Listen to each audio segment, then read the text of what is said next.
ഇന്ന് വെളുപ്പിന് 12 മണിക്ക് ശേഷം ഉണ്ടായ ഒരു ചുഴലിക്കാറ്റിനൊക്കെ കാറ്റ് വന്നു. ആ കാറ്റിൽ ഞങ്ങളെ ഇവിടെ ക്യാമ്പിനുള്ളിൽ ഒരു 10-50ഓളം വൃക്ഷങ്ങൾ കടപുഴകി വീണു.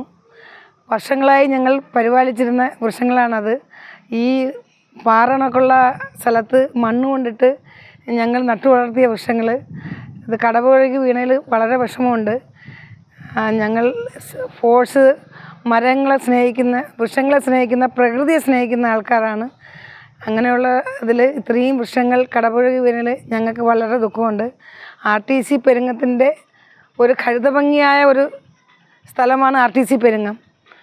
ആ സ്ഥലത്ത് ഇത്രയും വലിയ വൃക്ഷങ്ങൾ കടപുഴകിയതിൽ ഞങ്ങൾക്ക് വളരെ ഖേദമുണ്ട്.